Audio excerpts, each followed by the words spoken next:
Continuing with Revelation 2. To the angel of the church in Ephesus, these are the words of him who holds the seven stars in his right hand and walks among the seven golden lampstands. I know your deeds, your hard work, and your perseverance. I know that you cannot tolerate wicked men, that you have tested those who claim to be apostles but are not, and have found them false. You have persevered and have endured hardships for my name, and have not grown weary. Yet I hold this against you. You have forsaken your first love. Remember the height from which you have fallen. Repent and do the things you did at first.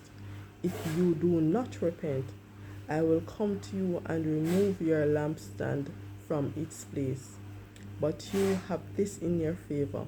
You hate the practices of the Nicolaitans, which I also hate. He who has an ear, let him hear what the Spirit says to the churches. To him who overcomes, I will give the right to eat from the tree of life, which is in the paradise of God. To the angel of the church in Smyrna, write. To the angel of the church in Smyrna, write. These are the words of him who is the first and the last, who died and came to life again. I know your afflictions and your poverty, yet you are rich. I know the slander of those who say they are Jews and are not, but are a synagogue of Satan. Do not be afraid of what you are about to suffer. I tell you, the devil will put some of you in prison to test you,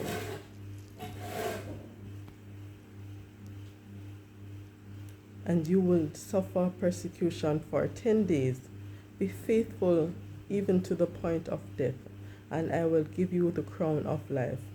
He who has an ear, let him hear what the Spirit says to the churches. He who overcomes will be hurt and will not be hurt at all by the second death. To the angel of the church in Pergamum, write. These are the words of him who has the sharp two double-edged sword.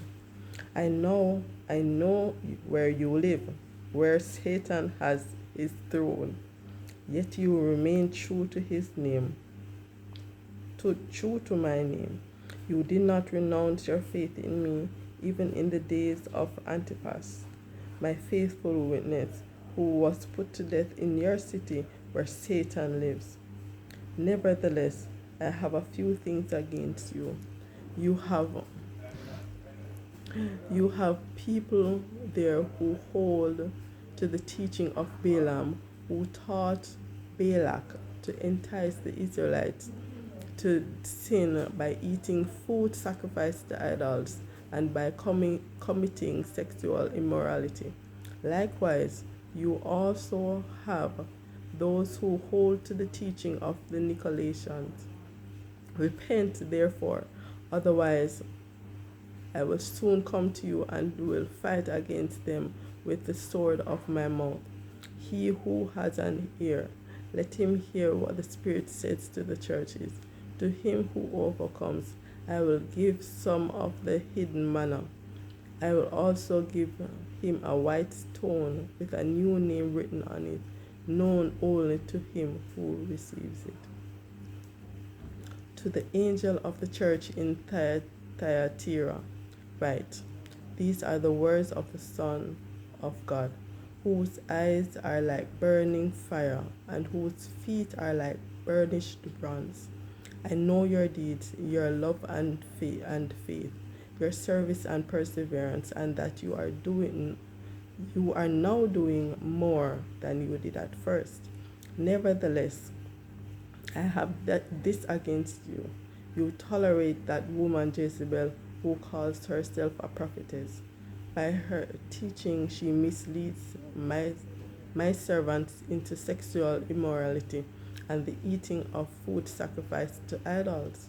I have given her time to repent of her immorality, but she is unwilling. So I will cast her sorry.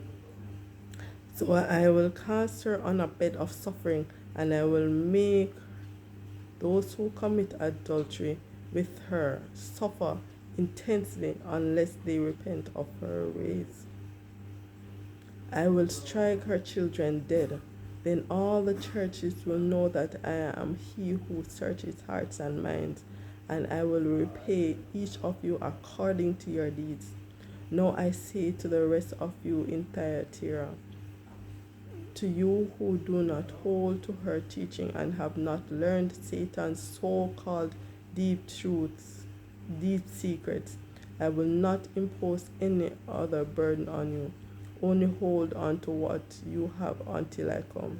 To him who overcomes and does my will to the end, I will give authority over the nations. He will rule them with an iron scepter. He will dash them to pieces like pottery. Just as I have received authority from my Father, I will also give him in the I will also give him the morning star. He who has an ear, let him hear what the Spirit says to the churches. This is the word of the Lord. Thanks be to God.